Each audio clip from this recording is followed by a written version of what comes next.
She thought she slapped a poor old waitress.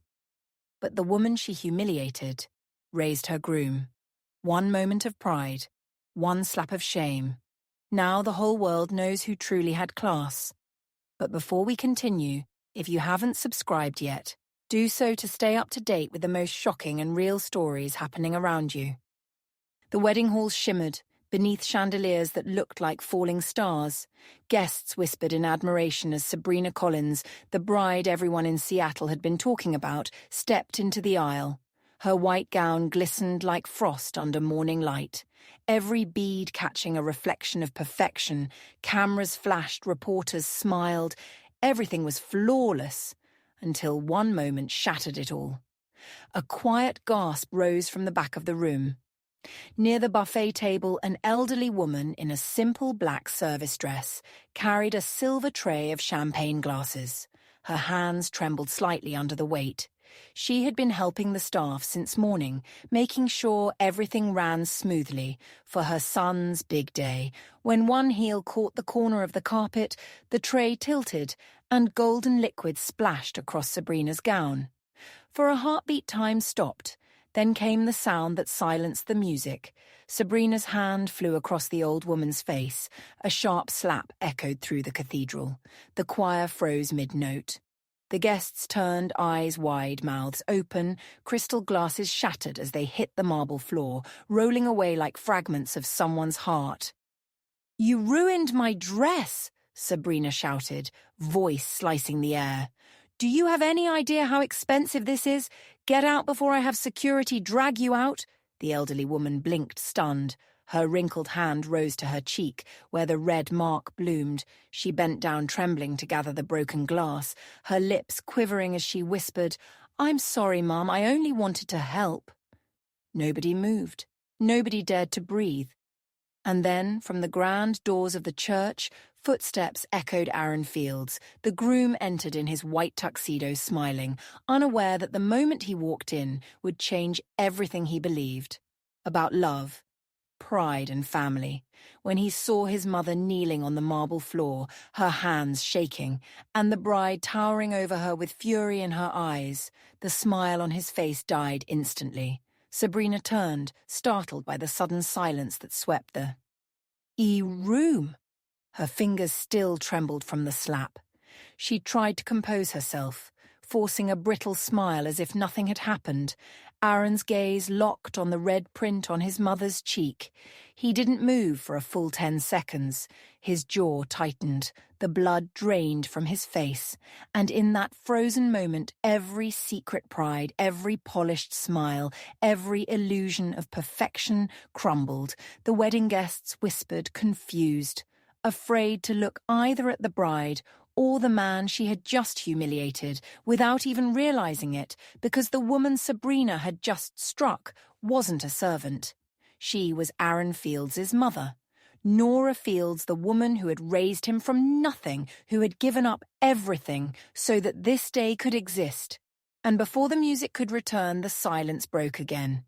This time with the sound of a heartbreaking, long before the chandeliers and marble floors, there was a tiny kitchen that smelled of bread, dough, and rain.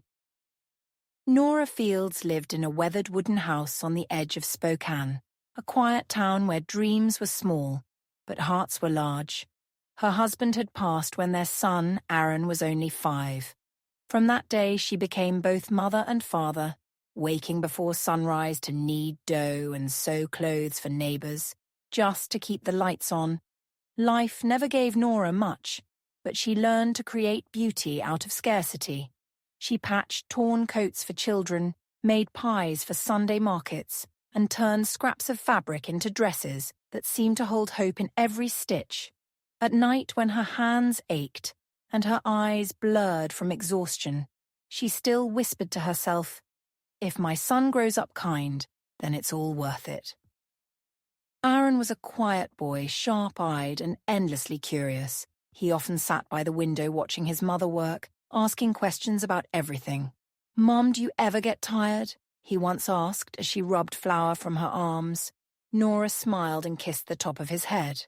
"Of course I do, but tiredness means we're still trying." and trying means we haven't given up yet. There were winters.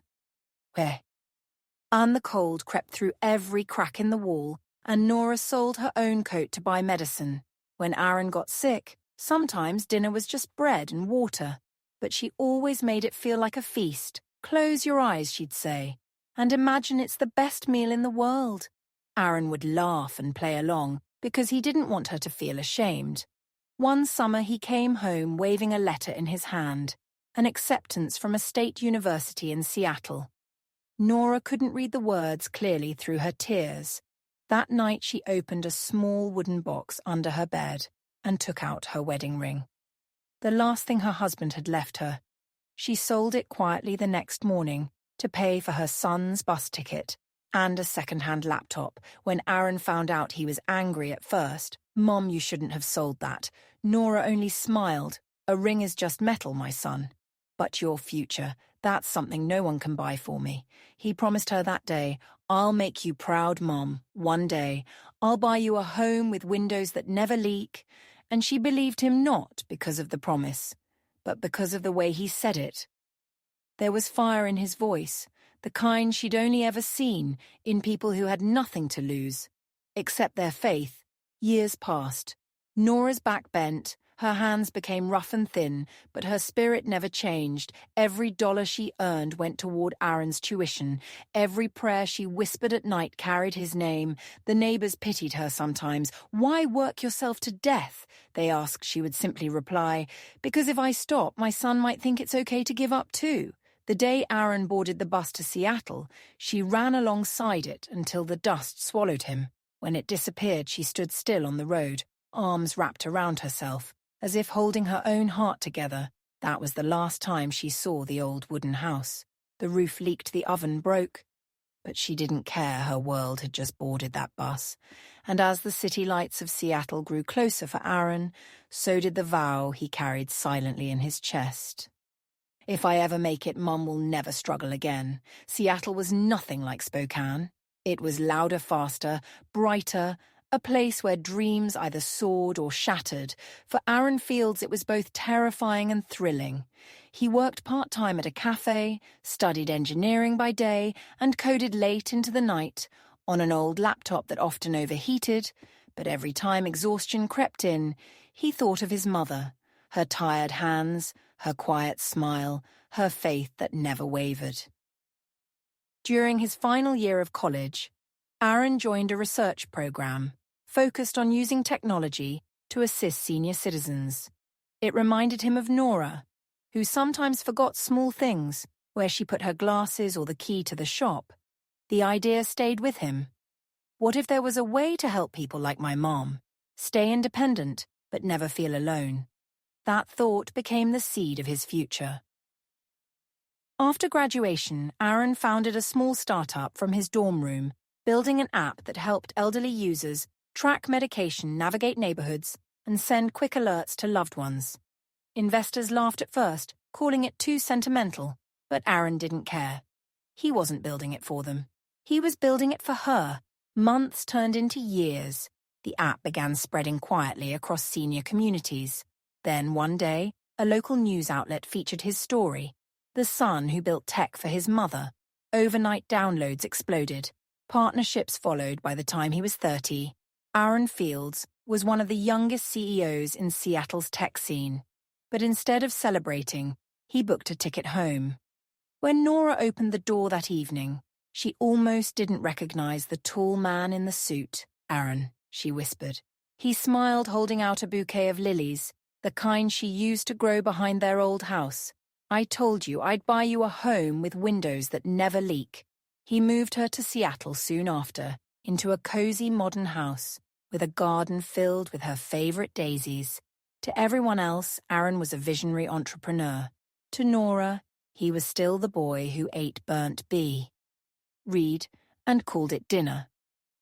Every morning she woke early to make him breakfast, just as she used to.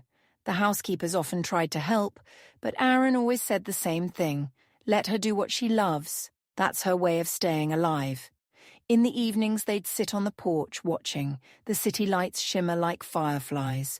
Nora would sometimes whisper, "You've done enough, my son." And Aaron would reply softly, "Not even close," because to him every success, every headline, every award, all of it belonged to the woman who believed in him, before the world even knew his name. It was during a charity gala for children's hospitals that Aaron first met Sabrina Collins. She was radiant, under the soft glow of the ballroom lights, a woman who seemed to have stepped straight out of a magazine. Her laughter floated easily through conversations, and her eyes carried that effortless confidence. Born from privilege, Sabrina came from a well-known family in Los Angeles, owners of a luxury design brand. She'd recently opened her own boutique in Seattle and was building her name as the next fashion visionary. When she met Aaron, she already knew who he was, the tech entrepreneur who had risen from nothing. "I've heard about you," she said, smiling as cameras flashed around them. "The genius who builds apps for people who actually need them. That's rare in this city." Aaron was taken aback by her charm. She seemed grounded, kind, even humble at first. They talked for hours about philanthropy and business, but what really captured him was how she listened, or at least seemed to for the first time in years. He felt seen not as a CEO, but as a man. When he brought Sabrina home to meet Nora, she arrived with flowers and expensive chocolates. Her tone was polite, but her eyes scanned the modest kitchen and the hand-stitched curtains. With quiet disdain, Nora noticed but said nothing. She simply smiled and offered Sabrina a slice of her homemade pie. Sabrina took a small bite, smiled sweetly, then whispered later to a friend on the phone a billionaire's mother shouldn't smell like bread dough. Aaron never heard it. He was too busy watching her smile, believing it was love. Over the following months, Sabrina wove herself into every part of his life. She organized his events, advised his wardrobe, and charmed his investors. To everyone else, she was the perfect partner, elegant, confident, supportive. But when Nora entered a room, Sabrina's warmth vanished like light behind a cloud. Nora felt it in every glance, in every silence, yet she chose patience over confrontation. One evening as she folded laundry, she told herself softly, "If she truly loves my son, she'll learn what respect means." But deep down, she knew some lessons don't come easily, especially to those who've never known humility. The morning of the wedding arrived, wrapped in clouds and soft rain, the kind Seattle was famous for. It felt poetic to Aaron. Rain had always reminded him of beginnings. The cathedral gleamed with white roses, crystal chandeliers, and rows of guests dressed in silk and gold. Every moment was designed to look perfect. Every detail Sabrina had planned to the last pearl. Nora Fields arrived early. She wore a simple dress she'd sewn herself from pale blue fabric with a silver brooch. She had kept since her wedding day. It was the only piece of jewelry she owned when she walked in. No one noticed her at first. She preferred it that way. She quietly checked that the flowers were fresh, that the candles burned evenly, that her son's big day would unfold without flaw. But the staff were short-handed, and Nora had never been one to stand by when help was needed. So, when the caterers rushed past with trays and glassware, she tied a plain black apron over her dress and began to assist, carrying drinks to guests, making sure every detail stayed perfect. At that same moment, Sabrina Collins stood before a mirror, in a separate room, surrounded by bridesmaids and stylists. Her reflection was flawless. Her gown, pure white silk that shimmered with every movement. Yet Hass. Behind her painted calm, there was irritation she had noticed earlier, that Nora was walking around the hall. "Why is she dressed like that?" she muttered. "Couldn't she at least wear something decent?" Her maid of honor laughed nervously, unsure what to say. Moments later, the music began, signaling the start of the ceremony. Guests stood, cameras flashed. Sabrina's entrance was cinematic as she walked down the aisle, heads turned in admiration. The only person who didn't look at her with awe was the elderly woman in the far corner, Nora watching with quiet pride and trembling hands. After the vows and the applause, the reception began. Laughter filled the hall. Champagne sparkled in crystal glasses, and the choir's voices rose to the vaulted ceiling. In the corner, Nora continued helping serve guests, discreet and content, until one small misstep changed everything. Her shoe caught on the carpet, the tray in her hands tilted. A few drops of champagne fell, splashing onto the lower edge of Sabrina's pristine gown. Gasps echoed for one brief second. Nora froze, horrified. "I'm so sorry, dear, let me fix it," she said softly, reaching for a napkin, but Sabrina's expression hardened. Her voice rose sharp and cutting. "Are you blind? Do you even know how much this dress costs?" And then before anyone could stop her, her hand struck Nora's face. The sound cracked through the music, turning every laugh into silence. Nora stood motionless, the sting spreading across her cheek. Her hand trembled as she whispered, "I only wanted to help." Around her, the guests stared, unsure whether to intervene or pretend nothing had happened. For most, it was just a shocking scene. For Nora Fields, it was the moment her heart broke in front of the world. The sound of that slap still echoed when the heavy church doors swung open. Aaron Fields stepped inside, straightening his white tuxedo, the picture of calm pride. He had no idea that the next few seconds would shatter. Everything he believed about love, the hall was frozen in silence. Sabrina stood in the center, her chest rising fast, one hand still trembling. Nora was kneeling beside a cluster of broken glasses, her head slightly bowed as she tried to gather the pieces with shaking fingers. The red mark on her cheek glowed against her pale skin. Aaron's smile faded the instant he saw her mum. He whispered, his voice barely audible. The tray slipped from Nora's hands. The sound of glass hitting marble echoed like thunder. Sabrina turned at the sound of his voice. Her expression flickered from panic to denial, then back to arrogance. "Aaron, I didn't mean she was in the way. She ruined my dress," she blurted, clutching at the stained fabric, like it was her dignity itself. Aaron's eyes, usually gentle, turned dark. "You hit her." His voice carried across the entire cathedral. Guests stiffened in their seats, whispering in disbelief. "I thought she was one of the servers," Sabrina stammered, desperate to explain. "She shouldn't have been near me. Look at my gown." Aaron's jaw tightened. "That woman," he said slowly, pointing at Nora. "Is my mother?" The words fell heavy, slicing through the air like a blade. Gasps rippled through the crowd. A photographer lowered his camera. A bridesmaid covered her mouth. Someone in the back whispered, "Oh my God!" Sabrina's eyes widened. "Your mother," she repeated, her voice cracking. I didn't know." Aaron's voice deepened, trembling with controlled fury. "You didn't know because you never cared enough to find out. No one dared move. Even the choir stood frozen, their hymn books half open.